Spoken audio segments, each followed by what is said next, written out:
Panapa patawerengesa paita nyaya ya ndakaona ichinyorwa nemuprofita ukaitarisa kwa inotangira unonzwa muprofita chiti ndakanga ndiri pakati pevakasungwa, ndakanga ndiri pakati penhapwa, asi ruoko rwaJehovha rwakanditora rukandondiisa kuRiver Kerethi, ndiri kurwizi koko ndiri pakati penhapwa.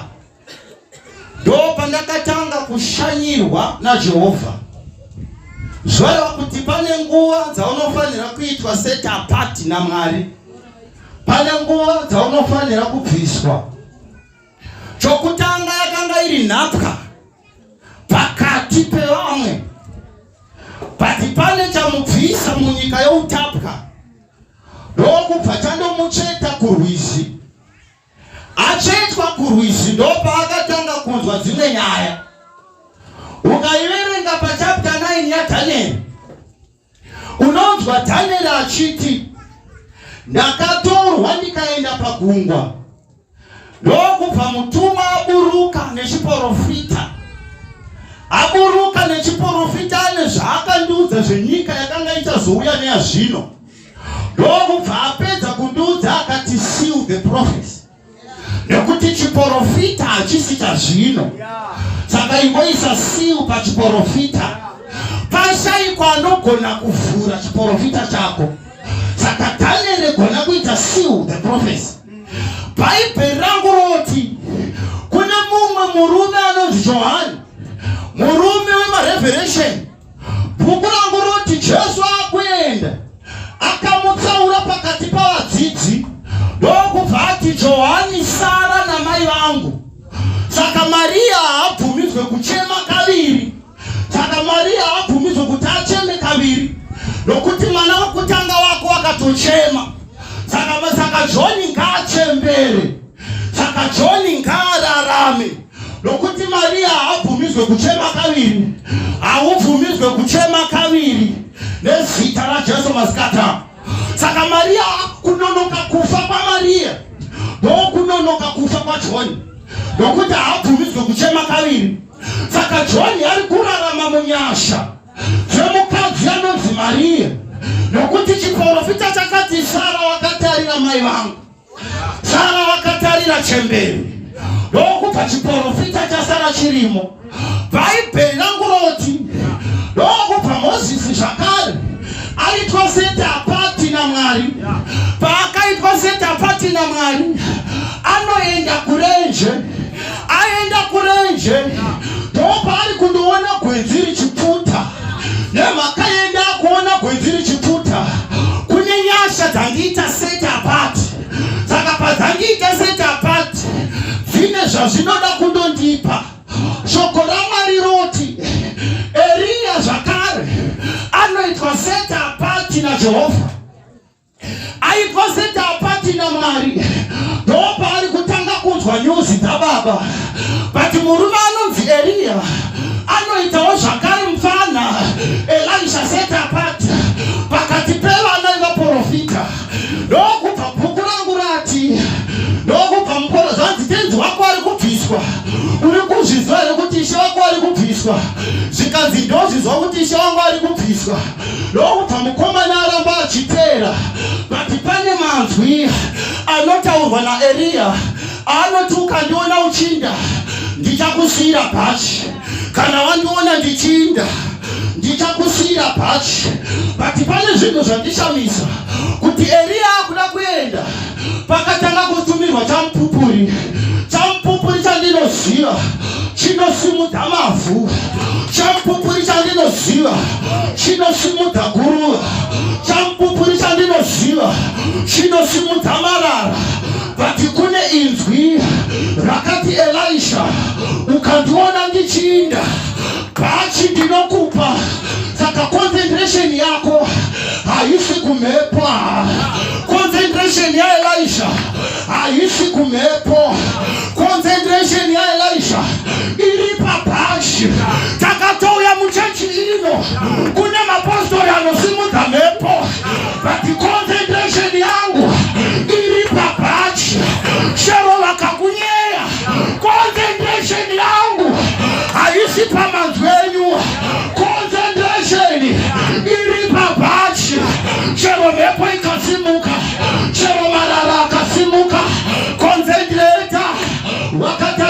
bhachi nokuti bhachi rinogona kusara asi watosorwa maziso rikatodona rikanomba nemumwe.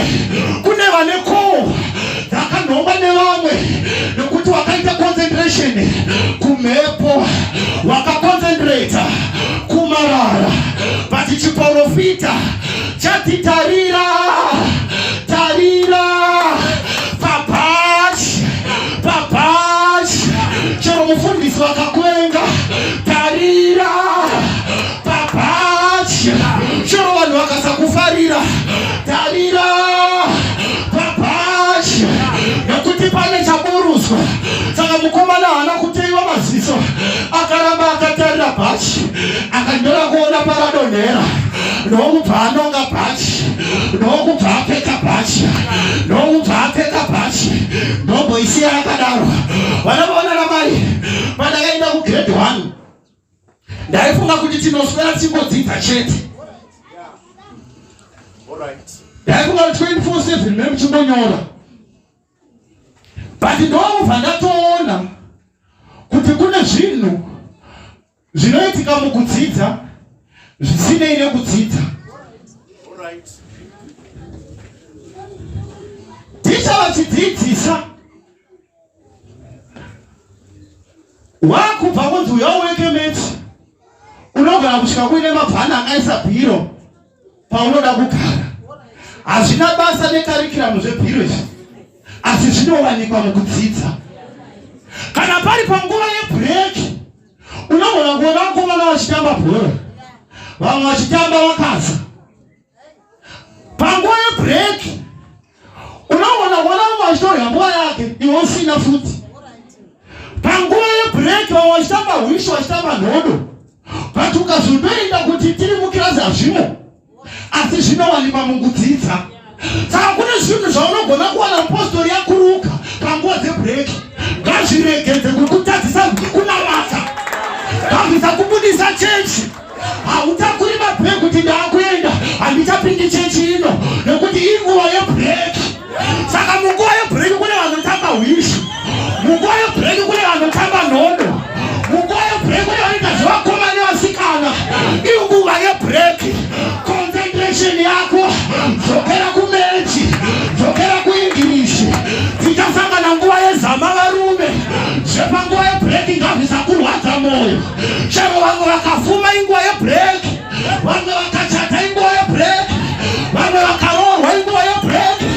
Concentration yangu iri pazama richauya naKristo, preparing ourselves for the second coming of Jesus Christ. Panguva yebhureki ndirengei zvenyu. Inguva yebhureki pane nguva yatichapinda mufaino exam. Vaitamba nhodo tichavaona, vaitamba hwishu tichavaona. Aitakatakatakata. Ini ndaiva nemusikanzwa ndichikura, ndokuda kuti baba vangu vaiti munhu akapasa vomutengera mapresents. Saka kana njere dzikaita shoma zvekungwavha-ngwavha kutora mari dzavabereki unozvigona. Ndakabva ndatenga maripoti maviri, rimwe rinosvika kuna baba nerimwe randinogara naro. Musazovaudza ndinorohwa nokuti ndakadya mari dzavo. Saka ndaiti ndonyora so iri ripoti rangu manje. Ndaiva neshamwari yangu dzandaitamba nadzo nhatu, ndoti iwewe nyora kuita kuti writing dzisiyane. Unofa unogona kukudzidzisa kungwara, unofa unokudzidzisa kungwara. Hakuna dofo rakapusa, usatambe nedofo rakangwara. Asi matofesa akapusa ndasvika kumba ndichibhamba. Ipapo moyo uri kuziva kuti handina chandakanyora. Iripoti rekunyorera. Tine vanhu vari muchechi muno vane maripoti avakazvinyorera. Usaora moyo. Tine vanhu vari muchechi muno vane minana yavakazviitira. Usaora moyo. Tine vanhu vari muchechi muno vane zvinhu zvavanozviitira. Usaora moyo. Nguva mamidhiki kaya baba, aya mamidhiki kaya nguva yezama yakazoti yasvika. ipapo baba wali kuti mwana wangu ishasha. Nilikuona utara wangu wali kupawa. Wachititina lino wachikoroina. Rinde ma yakawanda. Uberekari kuexpecta. Kuti komana rikuya nema yamba komana rikutamba makasa kuchikoro. Rango uyane kalipoti. Karaka shigadzirira. Uchipinda muzama. Kumbusha manga inokurara. Uchipinda muzama. Urikuona zvisingaoneke. Uchipinda muzama. Urikunzwa zvisinganzwike. Asi ndinofara kuti mazama rizaota akatabuda. Akatanga kundibvunza. Pamaripota ndaizvinyorera. Ndindaitanga kuenda kuna baba. Ndoti baba ripoti iri. But pafinal exam yakazvivhara murumu mangu. Ndikati handibude. Baba vakati wazvizwa here. Riziro rabuda. Ndikati ndezvekunyepa. Ini ndiri kutoziva kuti hakuna chakavanzika zvisingabude pachena. Rongana yenyu asi zvichakona. Hakuna chopo chakatuma kurwa newe chinabudirira. Unganzvenga vanhu kwete wamasimba ose. Ndokubva ndatanga kuhuta. Baba handina data nekuti ndaidzidza kure. Musi woyo data ndaisinyima. Ndavachiti unogona kugugula zvisina kunaka. Unogona kutambisa data rangu. Asi musi woyo ndakaona mudhara wachifara. Vakada kutokupa chiri chiwani gigi mwanangu. Kuti unyatsogugula pasara neextra.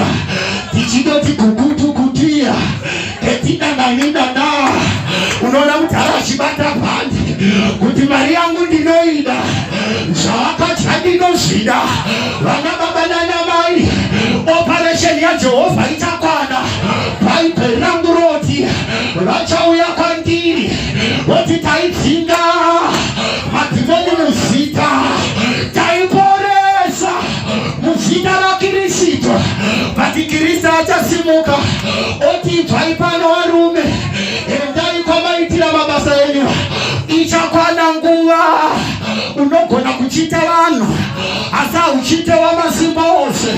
Unogona kuvanda vanhu asi wamasimba ose haumuwandi. Jija dzvarura rimwe ripoti raunoziva wega. Rarama mafambiro aJehovha. Rarama zvinofadza Mwari. Mafambiro ako ekuchecha nekunyika ngaafanane. Ngati ngazvifanane. Asi pandaverengesa pati kuna muprofita Ezekiel. Zuva ravakazvarwa baba vako vaiva Kenana. Zuva ravakazvarwa wakanga uri muAmori. Baba vako vari muAmori namai vako vari muHiti. Asi pane chinhu chandakaona chavakaita chisina kunaka. Zuva ravakakuzvara havana kudambura guvhu. Rakaramba rakabatira. Unogona kuuya muchecha chikuvhute chisina kudamburwa. Unogona kutonamata chikuvhute chisina kudamburwa. Unogona kutoita pasta chikuvhute chisina kudamburwa. Ugoitawo kupraisa chikuvhute chisina kudamburwa. Ugotambira Mwari chikuvhute chisina kudamburwa. Unonzwa shoko raMwari roti vana vaIsraeri ndo vakaona munana kukunda magenerations ese. But vaingoti vakadya vachingopedza kudya vakutofunga gariki. Voti Mozisi tidzorere kwatakanga tiri. Nemhaka yeiko? Nekuti muna Israeri chikuvhute hachina kudamburwa. Tine mapostori anotaura nendimi achitaura nendimi rimwe ziso richinyeya. Tine mupostori anogona kutombera maoko rimwe zita richiti wanyudza. Chikonzero chiri cheiya chikuvhute hachina kudamburwa. Tinogona kutoita mufundisa anotaura nendimi achipfuta moto. Asi dzaanoita kuseri achitora vakadzi vevanhu achiita zvese zvakaipa. Nemhaka yei varume chikuvhute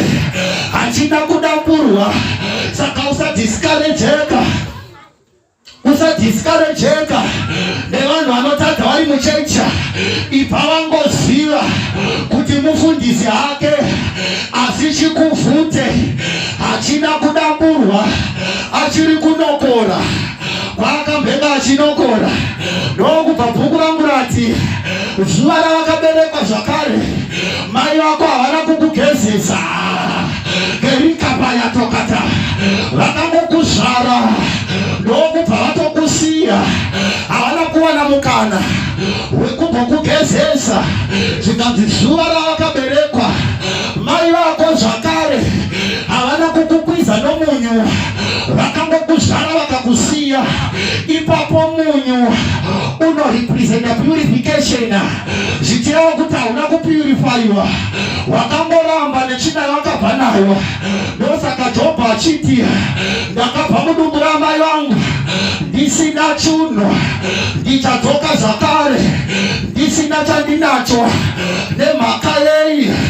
Nokuti mai havana kuisa munyu.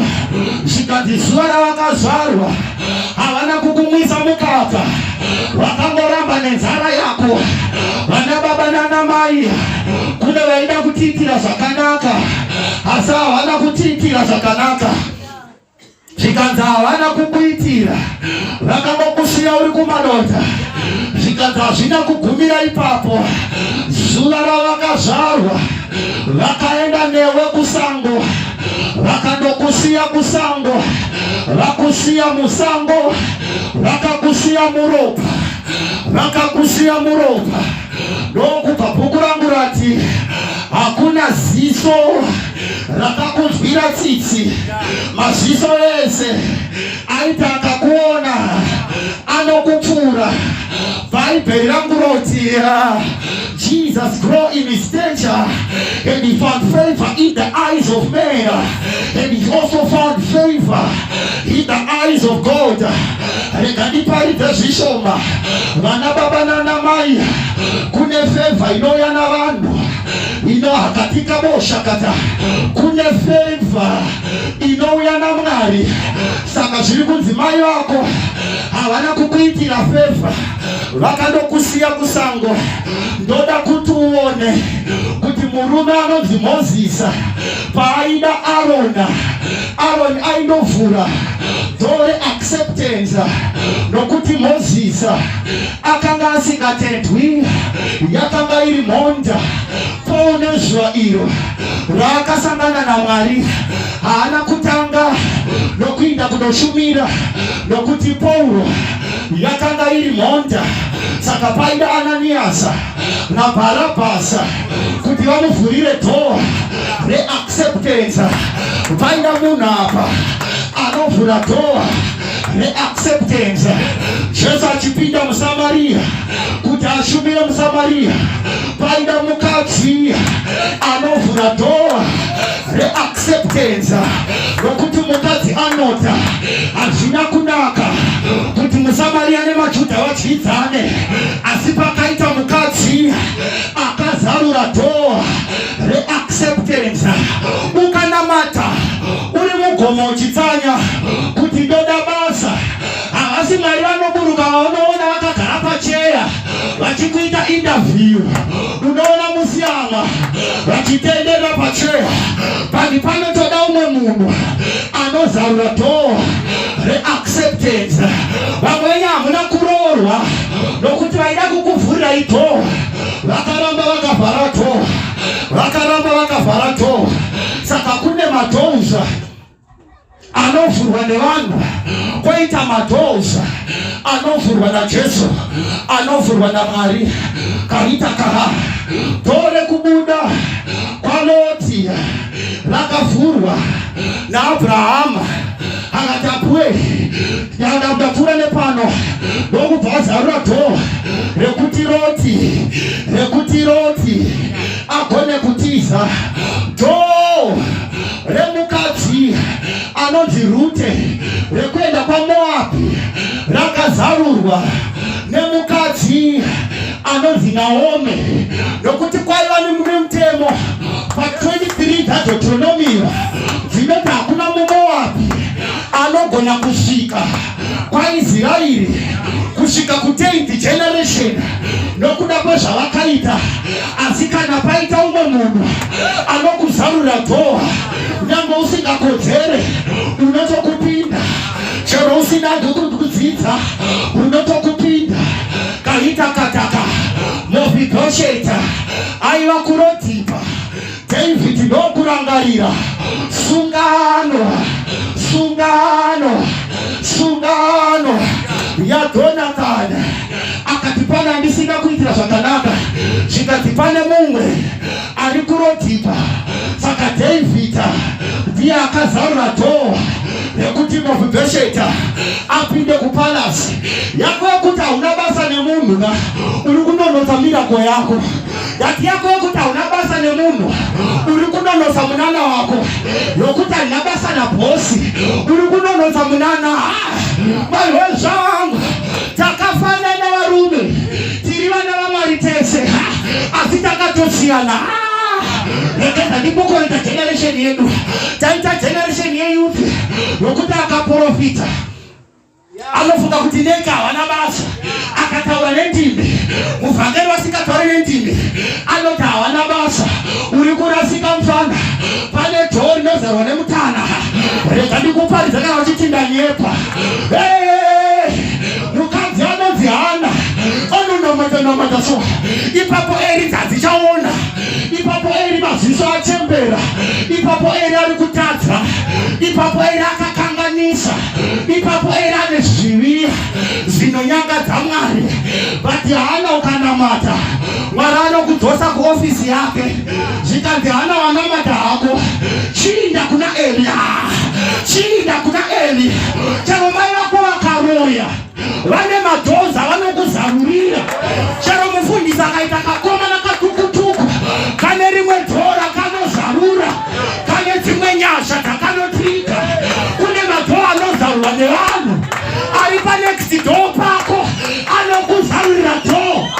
Murume anonzi Sauro yeumambo akaizarurirwa nemufudzi wemombe dzake. Akati tenzi muguta rino mune munhu waMwari. Ipapo ndifudza mombe, hachina mhosva ndigadheni boy. Vata gadheni boy yavo mushe, hachina mhosva ndati matanyera. Vata matanyera mushe, vata makanika mushe. Vane rimwe dhoo ravanogona kukuzarurira. Ndapinda muSiria, kata mune mumwe mambo akanga achirwara namaperembudzi. Bhaibheri rangu roti kahauzigere kake kaingokirina ndiro ndokubva Hagi atarisa tenzi vachirwara. Zvikanzi tenzi wangu dai kuri kwenu izvi zvemaperembudzi, izvi zvemaperembudzi zvingadai zvisiko. Bata hauzigere wako bho, bata hauzigere wako mushe. Ane mamwe madhoo anogona kukuzarurira. Saka taita chechi yokuti mhinduro dzakauya kare, asi achiri kuvenga vachiriko. Kaita sokate mhinduro yakatouya kare, asi uri kuvenga shameno wako. Kaita kataka mhinduro yakatouya kare, ukaona maingwara usikaona samufundisi wako. Akatikadoshakata kelaiprisa yakuzwa nyasha dzokuparidza. Chero wangu arutipadza wako ndiani akakudzivisa kuvaitira zvakanaka. Hakuna kuna mamwe madhousha anotozarura. Gambako handisingagoni, gambako havagoni mamwe madhousha. Vana baba nana maiwe, bata munhu ari pasaidi newe mushe, bata hama yako mushe, bata munhu ari pasaidi newe mushe. Ane mamwe madhoza anokuzarurira, ane mamwe masuo anokuzarurira. Kutsanya watsanya, kupa wapa zvegumi. Asi pane mumwe munhu anofana kukuzarura dhoo. Waizviziva here kuti Josefa ari mujere akatoda mumwe muranda waakamboprofita aitamba naFarao? Muranda vakagara Akashaiko anodudzira hope nokubva murandati mambo. Mune zuva ramakandisunga riya. Kune mumwe mukomana akandiinterpretera hope. Zvino mambo vanhu vakonewa. Zvikanzi aripi? Ari kujere. Kune mamwe matoo anozarwa nevaranda vako. Chechi haisi kugamuchira mhinduro nokuti hausi kuziva kaitatatata.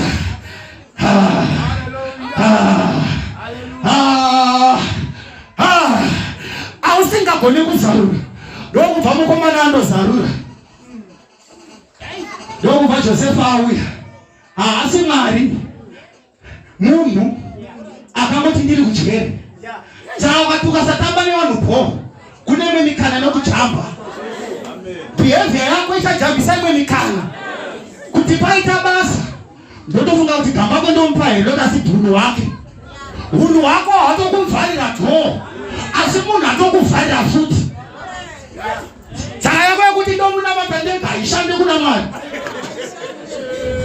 Unomunamata wegamba mako. Bati kana akuda kupindura minamato anotsvaka vanhu akapa zvipo. Anotsvaka vanhu akapa magifts. Anoremekedza maofisi ake Mwari zvingaiti. Ndosaka toona kuti David amambo haana kundoti Sauro achakudi. Haana kutuka Sauro. Mwari vakabvunza akacheta Sauro akati muuraya akati ndiuraiwa makazobva. Nokuti David aitoziva kuti dhoo rangu rakazarwa naSauro. Nokuti Sauro ndiye akandisvitsa kuna Goriati. Ndiye akakusvitsa kuna Goriati. Saka David aitozva kuti chinoexpire ihembe dzedu. Chinoexpire maofisi. Asi koi pamusoro pomunhu haioexpire. Ndosaka chiti my gifts are of no dependence. Kana mari akuzodza akuzota. Vepanyika ndo vanotora zvitupa zvavo kwete mudhara. Saka ndinenge ndisingachaoni ndiri eri. Asi ndikangoti haana gore nenguva dzino unotobata mwana mukutadza kwake imomo. Usatarira kutadza kwaEudha muchechi wako. Usatarira kuti padza wangu waswera sei. Usatarira vanhu vari muchechi muno. Concentrata nezvavanazvo. Momboziva nekuti kuti the gate of worship. Kune vanhu vanozarwa masuwa eworship zvokuti akangoti sero zvinzwiri zvizhozha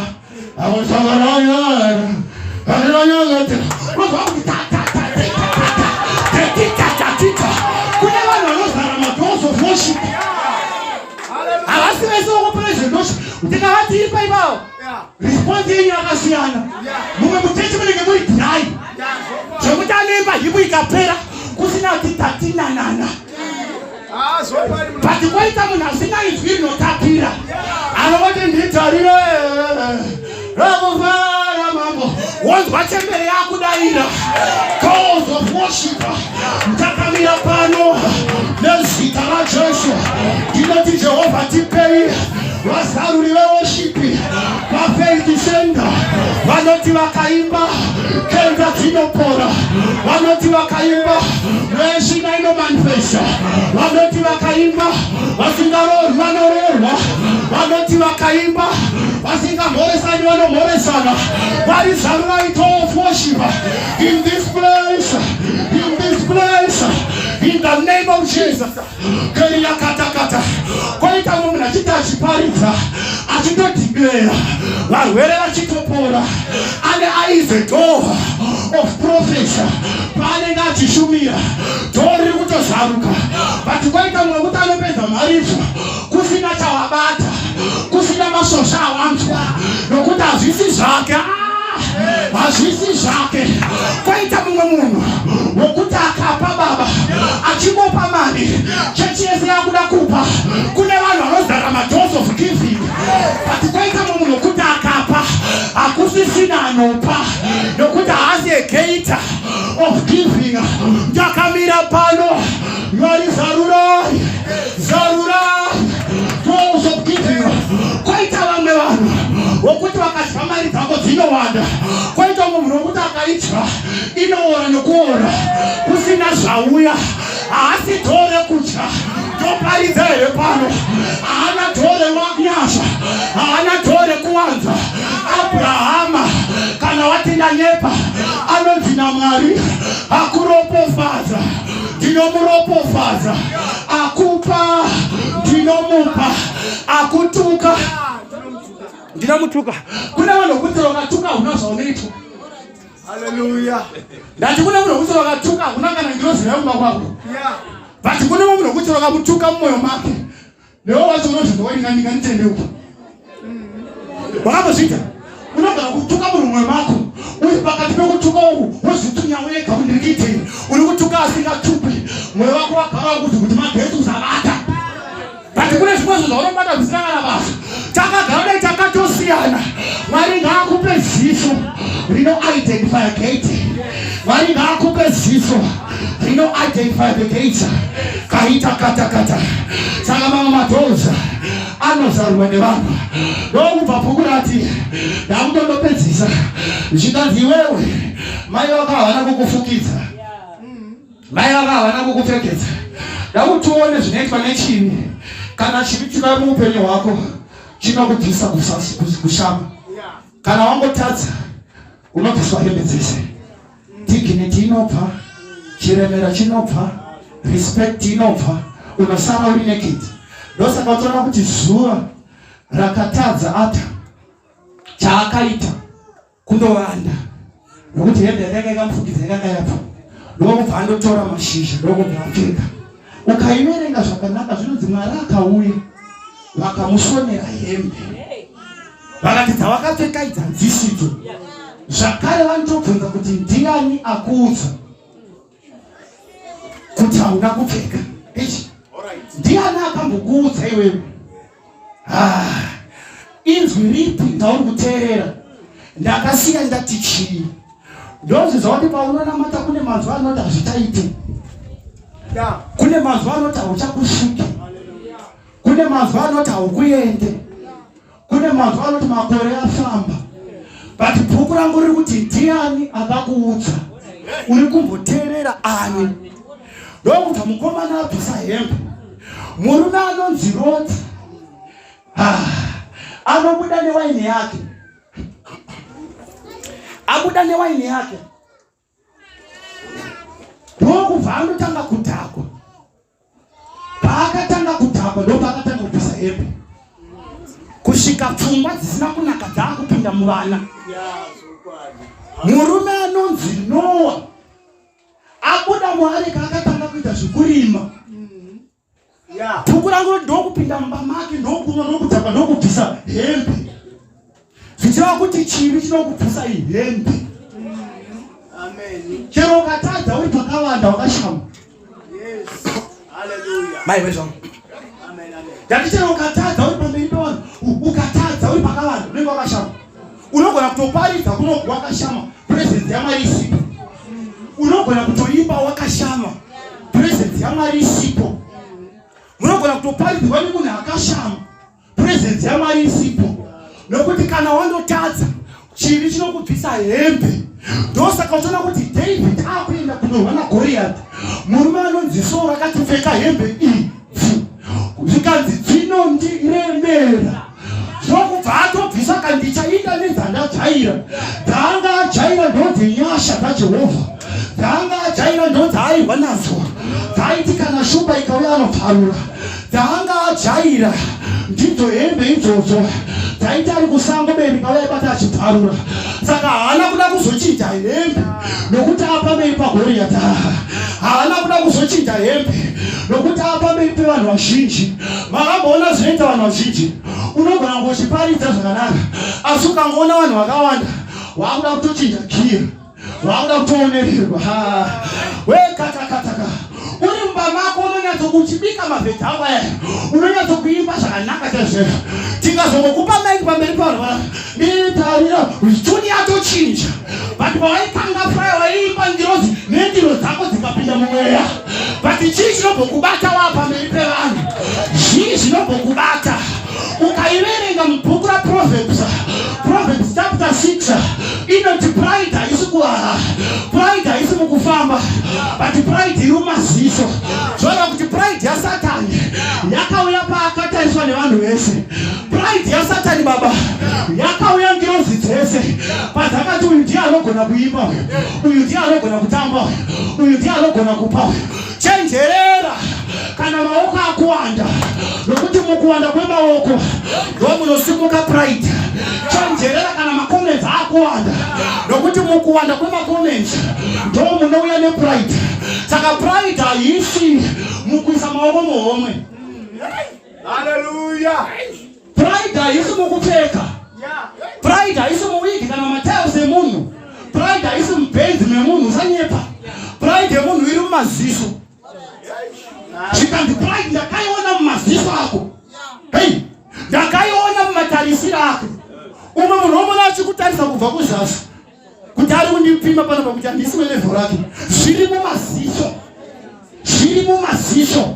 Maklasi nezvipoka-poka zviri mumaziso. Saka maziso ndo anoisa zvigurupu kuti uyu ndo vangu chaiwo chaiwo. Vantu vanofamba nemweya ndivo vana vaMwari. Pfeka hembe dzawaisingopfeka, pfeka hembe dzenyasha. Ndakutondopedzisa tiwane nguva yekunamata. Ndokubva mudharaunda, ndokubva apfekedza mukomana chibva padava kuzoparidza ndichitondopedzisa. Bhaibheri rangu ndokubva rati ndakakuona uri kusango, ndakuona uri kusango, ndakaburuka. Aya amadoors anovhurwa naMwari, aya amasuo anozarwa naMwari, ekuti chero mai vako varamba, ekuti chero baba vako varamba, ekuti chero mufundisi wako varamba, denga rinoburuka rega. Denga rine varinotuma vana Gabrieri. Unonzwa kuti vana Pita vari mujeri kaita kata. Kereke payakanga ichinamata ishakati ndondozwa kuti kujeri hakuchadi vanhu vemuviri wenyama. Bhuku ranoti kukatuma mutumwa, mutumwa ndiye akatotumwa, mutumwa ndiye akandozarura dhoo. Paul naSilas vasungwa, dhoo rava harina kuvhurwa nemunhu, but dhoo rava rakavhurwa naMwari. Ngirozi ndo yakaenda kuna Mary ikati kwazuwai Mary musikana akaropofadzwa.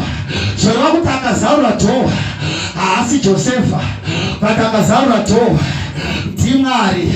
Ndakamira pano masikatano, kune vanhu vakutotumwa in your life, kune vanhu vakamboramba kuzarura madhozi, kune hama dzakaramba kuzarura madhozi, vana bamini vako vakaramba kuzarura madhozi, vafundisi vamwe vakaramba kuzarura madhozi, vana sekuru vakaramba kuzarura madhozi. But don't worry vanhu vasikatana, pane mutumwa wakutoburuka. Ndati pane mutumwa wakutoburuka. Ndiri kutonzwa maungira ndichiparidza weza, ndiri kutonzwa maungira ndichishumira. Yekatatatata keita katika maraizviitirei kuti usati waparidza unotanga wadirwa mafuta pamusoro nemunhu. Vamwe venyu mune zvipo zvekuprofita asi unovenga waprofita. Kuona muchiprofita hasha dzinosimuka. Iye Jehovha akakuita muprofita, uri kuzvivharira dhoo rechiprofita chako. Kune vanhu vakaitwa varapu varwere, asi ukaona munhu achirwara unogowekana, uri kuvhara dhoo rehealing yavo. Bhuku roti ukatenda muprofita unowana mubayiro wemuprofita. Zvoreva kuti munhu wausina kutenda haugoni kuwana mubayiro wake. Saka zvoreva kuti chero ukazoparidza, ndosaka nzona kunyange nevafundisi, kuna mafundisi aiparidza aishumira ita sei, vanhu moto unogona zokutirwa chichapedza moto ane waakavenga, ane waakashumira muchechi make, ndokubva denga ravhara dhoo. Kana uchida healing usavenga healing. Uchida prophecy usavenga prophecy. Uchida deliverance usavenga deliverance. Uchida mari usavenga mari. Usavenga usina zvekuchata usavenga vakachata. Uchida zvepfuma usavenga vane pfuma. Vamukuru vanoroya uri kutovhara dhoo repfuma. Uri kuzvivharira madhozi ako. Tiri kunamata but muri kuvhara. Ndokubva bhuku rati ndakabva ndauya kuromba, ndakabva ndauya kusango. Pane ruoko rwandakutonzwa rwuri kunhonga muromo nekusango iko zvinezvi.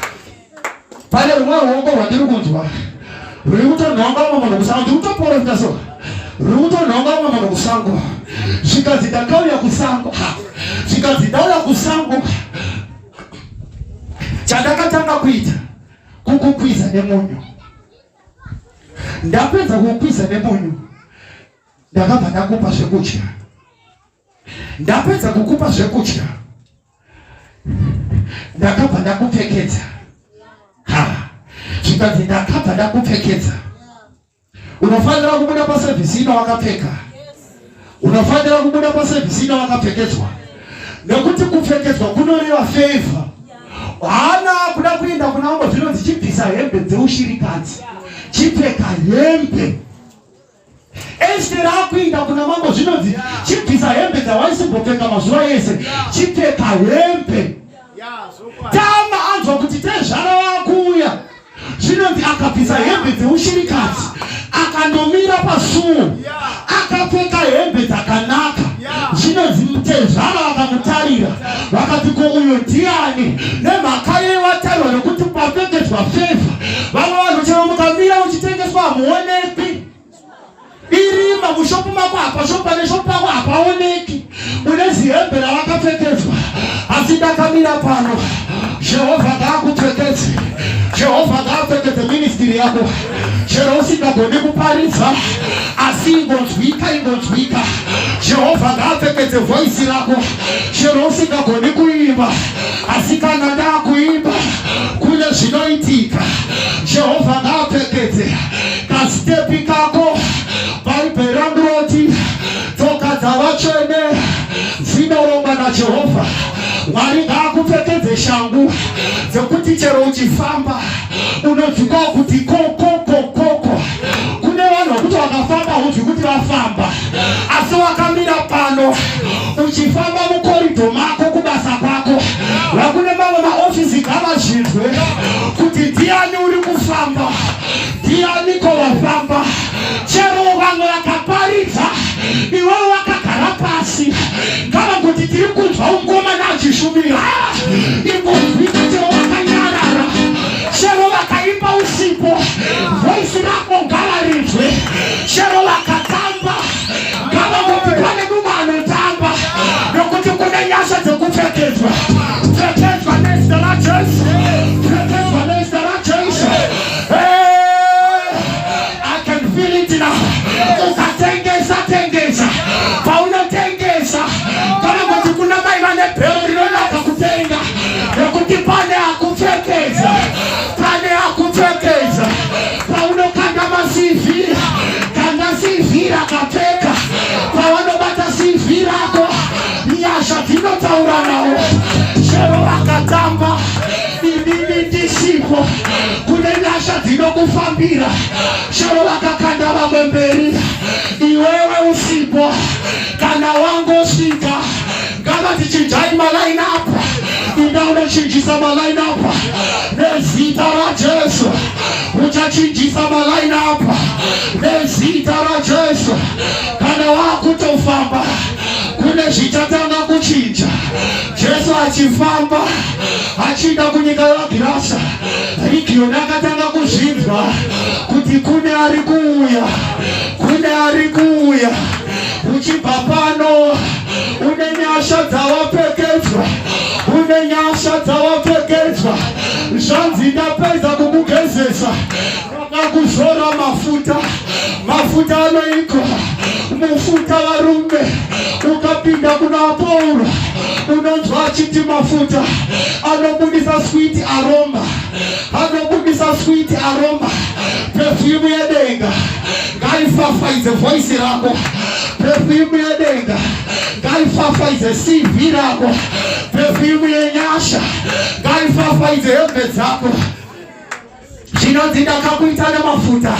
Unonzwa kuti Esther achifamba chakasvika munzeve dzamambo. Munhu wemafuta. Ndakamira pano nezita raJesu. Pane munhu wakugara muzita rako.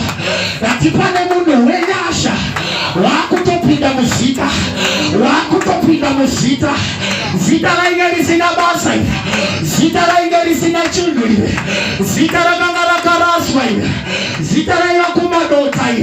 Asi mune perfume ilaisa musita basare perfume ino attracta ucha attracta mazimambo ucha attracta mazishe ucha attracta makurukota ucha attracta CIO ucha attracta CEOs ucha attracta maposha ucha attracta wakuru wa kampana ucha attracta wakaenda UK ucha attracta wa Dubai na kuna mafuta ano attracta wanasikana wakashata wakanza urowe wasibaka mira pano kuna mafuta hawakupekezwa anatrakta mazimamo wachaburuka muteki kule wachaburuka mushikopokopo kule wachaburuka mapenza wakakuona uchifamba muroti kule shayanisha kutika kutomisa baba na kutipane shandamuona mafuta mtara mafuta Jehova tinama ilari pano pamuno kirosa mapota perfume ya mtara kaiwe pa musoro pako chalo mapolisa kada kukusunga pale perfume inota uragaya inokati uite wenyasha unga muitei wenyasha unga mudiniko tera yenyu musungo wenyasha unga muitei tera yenyu mariwa wenyasha unga muitei zikazi ndapeza kukuzora mafuta ndakatora necklace ndokubhadaisa ndakaisa necklace pamutsipa wako nemhaka yenecklace pamutsipa wako nekuti pamutsika wako paisiwa namajoko paibheri rangu rinota anodambura majoko ari pamutsipa wake bhuku rangu roti uyai kwandiri makaneta makaremerwa ndikupei joko rakareruka vari vakabata necklace vakati necklace pamutsipa wako pamutsipa uyo wanzwa nemusikanzwayo vana mutsipa wangu wakaremerwa nechirwere chamakumbo mutsipa wangu wakaremerwa nokushayiwa mabasa asi ndakamira pano joko rakareruka bhaibheri rangu roti kana wazosimba uchadambura joko riri pamutsipa wako vana baba nana mai munhu ari pajoko haadyi zvaanoda munhu ari pajoko haaendi kwaanoda munhu ari pajoko haatambi kwaanoda unotamba kwavanoda ndosaka toda kuti family yese makafanana kunyange uchinamata huna imba mukoma vanomadoro havana ukafonera hazvanzi yako nhamo dzenyu dzakafanana chikonzero makasunga pajoko rimwe chete asi ndakamira pano zvinoteera ropa zvinokufananidza nevasinganamata zvinokufananidza nemadzisekuru zvinokufananidza nevanoenda kun'anga zvinokufananidza nevakaromba Jehovha set me apart pane vakutopatsanurwa munyika dzemuyenda kuzvinzwa pane separation yakuitika mheta makumbo ngaiende kwayo ainza ngaiende kwayo TB ngaiende kwayo tichiparidza izvezvi ndavhura tore munana kune zvakutosikwa kune mapapayo madhoo akavhara veitabatikataka zvikanzi ndapedza ndakaisa crown pamusoro pako crown inomirirei inomira kingship you are the queen you are the princess you are the prince